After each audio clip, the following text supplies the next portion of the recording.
I wanted to make this video today because I did a webinar recently with Renoster, where we were talking about how we were making all of our ratings public. And we got an interesting question in the chat. And that question came from a pretty high-level, executive person at a very large project developer for improved forest management projects. And that question was this.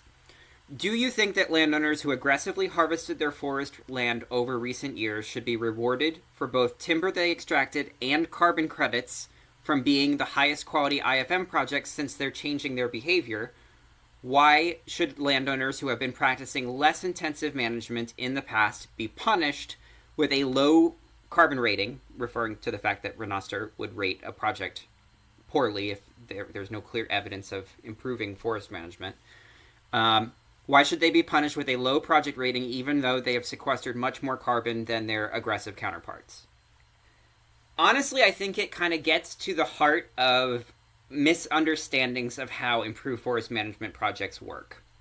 I want to deconstruct this question in particular, but before we do, maybe I should talk about how IFM projects are supposed to work, what makes them kind of challenging, and how they're then not supposed to work. And spoiler alert, IFM projects are not meant to be a punishment or a reward system. They're not a cosmic form of justice. At their core, carbon credits are a payment to either do something or change a behavior that results in carbon being sequestered from the atmosphere. We can't escape from that core definition. Otherwise, you're not actually doing anything to sequester carbon from the atmosphere, right? Okay. So, but let's start with what IFM is and why improved forest management has been so hard to nail down, and how this then can lead to confusion, I would say. So what is improved forest management? Here's the problem: there isn't a solid, clear definition, other than the name itself. Improved forest management, I would argue, kind of encourages the idea that you're improving upon forest management, and I would argue that the term improvement implies that you're actually improving upon a state.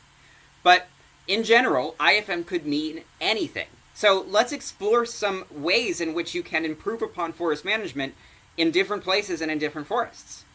Well, on the west coast of the United States, where I live right now, one of the best ways to improve forest management is fire mitigation. It's often financially inviable to actually remove fuel from forests to kind of prevent forest fires. That fuel that they remove is, it is wood, but it's not worth any money. So carbon credits can pay for that. They can also pay for the construction of roads or the construction of fire breaks that make fighting fires much easier. Frankly, on the West Coast, I also think that improved forest management could entail forest management that's a little subtler. We like our clear cuts on the West Coast, and although that does work, you can grow the trees back. I would argue that maybe IFM projects could encourage retention harvesting, where you're retaining some portion of the trees as you clear the rest. So that's what it may look like on the West Coast, but it would look completely different in the Southeast U.S. In the Southeast U.S., the typical type of forestry is intensive plantation, pine plantation harvesting. So they almost grow them like corn crops down there. So what does improved forest management look like there? Maybe it looks like holding on to your pine trees for longer and harvesting them later. So when you do harvest them, not only are the trees bigger, they remove more carbon from the atmosphere, but also you get more saw logs instead of pulpwood. There's a really cool group called Funga that's working in the U.S. South around mycorrhizae. And the idea behind them is that they are basically trying to do mycorrhizae inoculations of pine plantations. And what those mycorrhizae will do, this is like a fungus that attaches to the roots of trees, they'll sequester more carbon into the soils, and then they'll also grow the trees faster so that more carbon will be removed more rapidly from the atmosphere. So that's another great example of improved forest management, but specific only to this particular type of forest. In the Northeast and Midwest and a lot of Canada, improved forest management probably looks like selective harvesting or selective silviculture. That's kind of low-impact harvesting where you're going in every once in a while and nipping out trees. You're not necessarily nipping out the biggest trees, but you're basically just trying to keep the forest in kind of a level, multi-age distribution state. And the idea of selective harvesting, as opposed to like high grading, or as opposed to like just harvesting down to the state limits, is grow your trees out bigger before you cut them, and keep the forest larger overall for the whole duration of humanity. I don't know. So it can look like low impact harvesting, it can look like extended rotations, it could look like growing larger trees. There's a whole variety of interventions. Likewise, it could look like something like pre-commercial thinning, where you're thinning competition from a forest without making any money off of it, because thinning out competition actually allows the trees to grow faster since they're no longer competing with each other. So all these tools are great interventions for improved forest management in certain parts of the country. In the tropics, it may look a lot like single tree selection harvesting, where you're going and being very selective about the trees that you want to remove, and when you do remove them, you do kind of infill planting so that rare or special species can grow up in the gaps that you left when you remove those trees. So there are great examples of like kind of improved forest management-y Red Plus projects down in Brazil, where they're doing like really well thought out single tree selections. They've practically mapped out every tree in the forest, and they're really being very precise about the ones that they remove so that they can kind of continue to regenerate the forest perpetually. In Virginia, you might have a different scenario. Virginia is currently being invaded by a terrible invasive noxious weed called kudzu. It grows all over the forest. It chokes the trees out, makes it impossible for new young trees to grow. Invasive species removal might look like IFM in Virginia. Likewise, nobody wants to admit this, but actually killing deer could be a form of improved forest management. In Virginia, deer populations are really, really high because there's a lot of people, and the people feed the deer, and we killed off all the predators of the deer. Deer kill baby trees. That's what they eat. So that makes it so that the forest can't regenerate on its own, and it can result in like a declining health of the forest. Now, I don't think that anyone's going to buy IFM credits for killing Bambi, but my point is that there are lots of different improved forest management interventions that can result in carbon being accumulated, and that does make it pretty tricky to determine whether or not what you're doing is kind of like right. And I'll admit, in some of these cases, like it's easy to kind of stick your thumb on the scale. Like it's easy to do like a selective harvest that like looks a lot like high grading. So you really do have to like give a lot of attention to like the particular project and like what it is they're doing. But I do want to talk about what improved forest management isn't. And one of the first things that I want to talk about is that improved forest management is not forest conservation. And I think that's very important that we make that distinction, because people often use IFM protocols to sneak in their attempts at forest conservation, and it has some negative impacts. The biggest negative impact is leakage.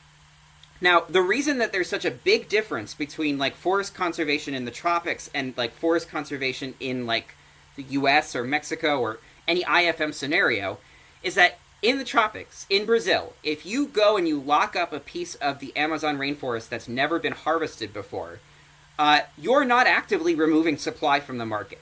You're preventing the market from expanding. You're preventing the market from like going into like a new area and like maybe getting bigger, but you're not actively taking like inventory off of the timber markets, the global timber markets.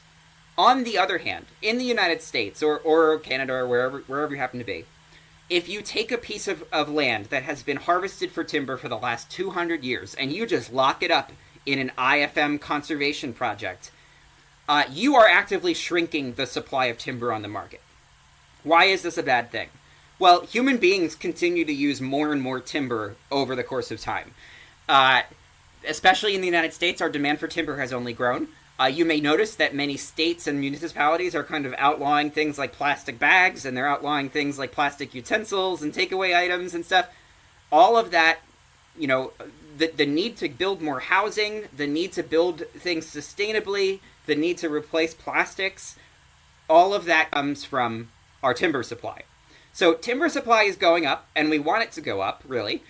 But at the same time, if you're shutting down supply, if you're taking like a forest that was actively managed last year and now it's no longer, you know, being used for timber production, that is going to drive people to harvest trees somewhere else. And probably it's going to be somewhere sad, like Cambodia, where they just don't give a crap.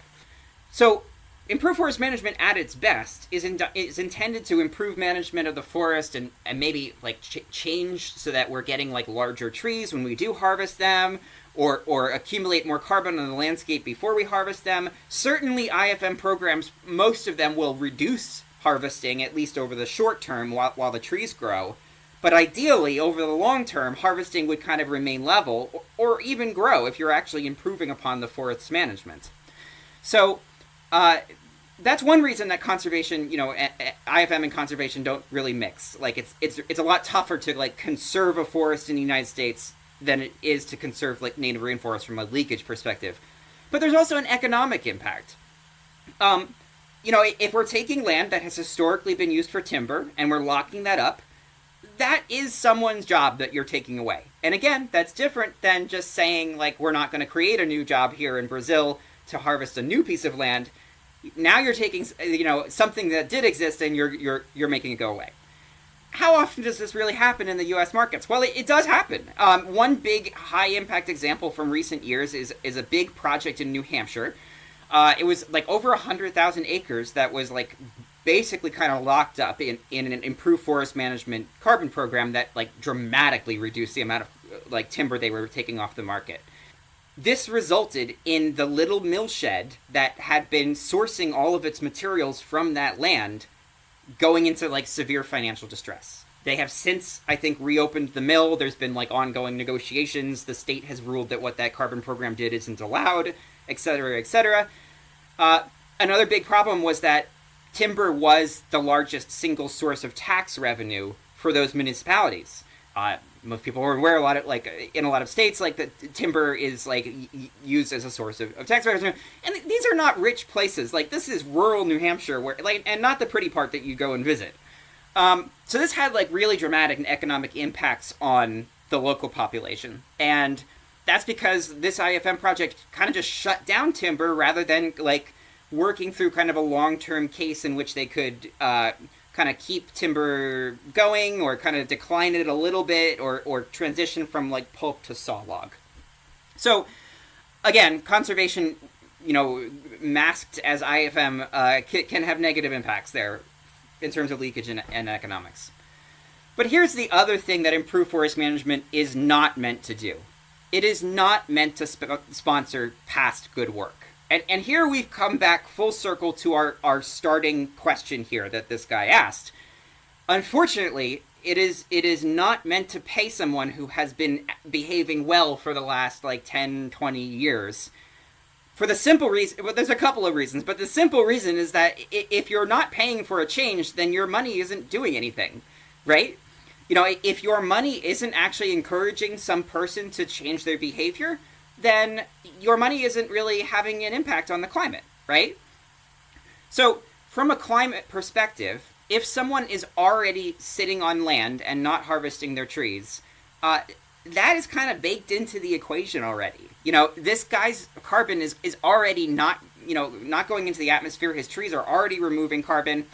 That means that if you pay them some chunk of money, you're not having an impact on the climate because this kind of stuff was already happening.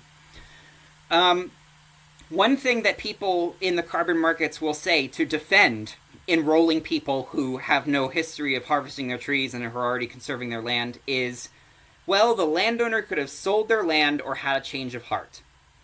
This is really dangerous thinking.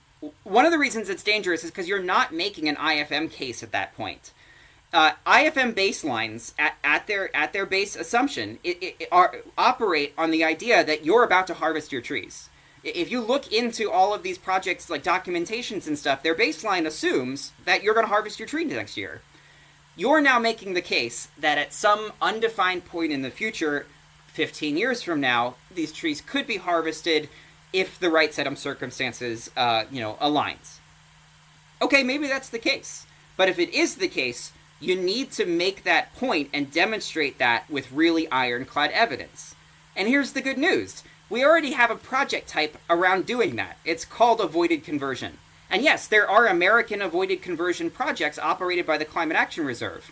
But here's the thing. Avoided conversion projects have high standards of evidence that this change that you're proposing is likely to happen was really going to take place. So if you're proposing an avoided conversion is likely on this land, in order to enroll for one of these avoided conversion methodologies, you would need to really prove that this land is going to get sold, that whoever buys it is going to cut these trees, that there was like development that was like planned to imminently happen, that the town has signed off on such a big change of land use, all of these things.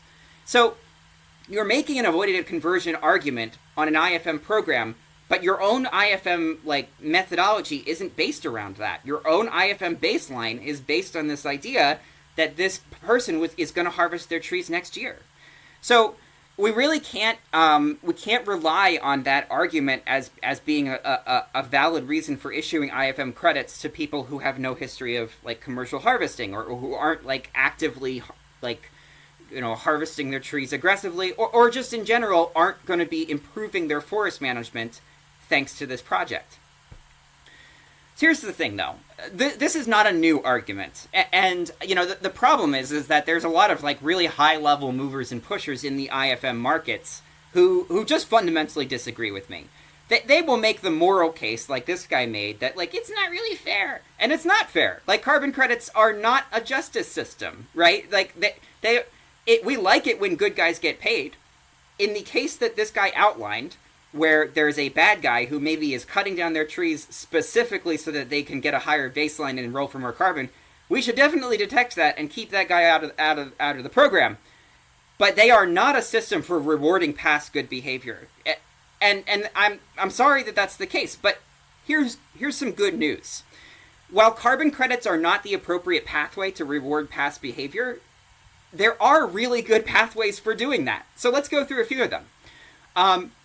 One of the best ways of doing this is to donate to groups that advocate for improved forest management practices, but don't tag like any like carbon claims to them, right? So this might include like the Conservation Fund, or the New England Forest Foundation, or the Forest Stewards Guild. There's actually like dozens of them, and there's many like regional ones. I happen to, of course, know the ones like based in New England, because that's where I got my degree and have like the most connections, like the Maine Tree Foundation. But like the point is that like there are dozens, if not hundreds, of these spread across the world or the country, and you can just donate directly to them, and you'll still be having like a positive impact, and you'll still be helping people improve their forest management, but you're not then like claiming that your money is causing CO2 to be removed from the atmosphere incorrectly. Here's the other thing you can do. If you or your company buy wood products of any sort, source from people who behave good. Source from people who have a history of behaving good. One of the best ways of doing this is looking for a stamp called the Forest Stewardship Council, FSC. They literally stamp it on the side of timber. In fact, I think Home Depot sells exclusively FSC timber. There are other stamps. There's another one floating around called SFI. I don't think it's quite as like robust as FSC. But here is a direct mechanism that you can use to sponsor past good behavior that, again, isn't going to create carbon credits that none of us agree on. Let me make the last case to this guy. This executive at a very large improved forest management project developer who seems to think it's okay to enroll people who have no history of actually cutting their trees. Even if you disagree with my case, my climate case, it's not a good idea to do this, because enough people agree with me that you're doing terrible reputational damage to our industry. And let's give a couple of examples. John Oliver did a big piece on improved forest management in the United States, where he visited projects that weren't improving upon anything. And his most famous visit was to a billionaire's quail hunting country club that was receiving carbon credits for past good behavior, even though we all know this billionaire wasn't going to ruin his like country club's view by clear-cutting all those trees. Bloomberg Green has issued a number of devastating articles about carbon projects, improved forest management projects that are kind of protecting projects that are already safe, that haven't been harvested for decades, where the landowner had no real intention of harvesting aggressively. And then scientists like Dr. Jared Stopp at Berkeley have published devastating papers demonstrating that there are a lot of IFM projects out there with no positive benefits, where if you look at them with the satellite imagery, you can see there really isn't a difference that's being made by these carbon credits, and thus their carbon claims are not really valid. When you go out and create these carbon credits, even if you think you're doing everyone a favor by rewarding past good behavior, what you're really doing is hurting the carbon markets and making it more difficult for everyone who is doing really good behavior and who is changing people's behaviors to participate. Here's the thing. I would be remiss if I said this was the end of it, because like I know it's easy for a large project developer to enroll land where you don't have to do anything, right? Like we can't take profit out of the equation. I know that there's a profit motivation behind enrolling people who don't have to actually change their land. I know it's a lot easier to convince people to get money for nothing than it is to convince people to like cut their trees less. And I know that it's a lot cheaper to enroll a piece of land where you don't have to do anything, because not doing anything is always it costs nothing. So, I can't disentangle the fact that like there is this profit motivation potentially behind this desire to like reward people for past good behavior, even though I kind of appreciate the justice argument, but at the same time, like, this isn't the mechanism for that. And like I said before, like if we are truly dealing with someone like a landowner who aggressively harvested their land in recent years, and like maybe intended to do this like just for the carbon credits or something like that, like forest has been like preserved perfectly up until like the last 3 years, then they cut everything down and enroll. This is definitely someone that should be kept out of these carbon programs. But that does not mean we should be enrolling people who, otherwise had no intention of harvesting their trees. And here's the bad news about the carbon markets. Most carbon programs are kind of about paying bad guys not to be as bad. Now, bad guys is a strong word, but right, like most avoided deforestation projects are about bribing people to not cut down rainforests that they shouldn't cut down. And most reforestation projects are, usually about like paying people who devastated the forest like 2 decades ago to restore it. Like you destroyed your entire like riparian mangrove ecosystem 2 decades ago doing shrimp farming. Here's a massive amount of money to grow the mangroves back. A lot of carbon credit programs are designed to kind of create a financial incentive where there wasn't one before, even though there was kind of a moral incentive before. Like, even the people buying them, like, are kind of buying them because they're doing something wrong. So I think that you could take your argument that, like, we don't want to reward people for behaving badly ecologically, but, like, I think that's how all carbon programs work. And I think that carbon programs are at themselves like an admission that like there needs to be some sort of financial mechanism, because like the world itself through like positive feelings isn't really enough to make people behave well. And that's why I get so upset when people criticize the carbon markets for like saying like, well, people should be doing something about their emissions first. Yeah, they should, but they're not going to. Like, you have to have this mechanism in place so that they can actually like have some option for doing something other than like living in a cave. And again, like, yeah, somebody should be behaving well in their forest, and I'd love to be able to reward them for that, but like the reality is that most people aren't, and we have to have a way of paying them to behave better. So that's what these markets are supposed to do.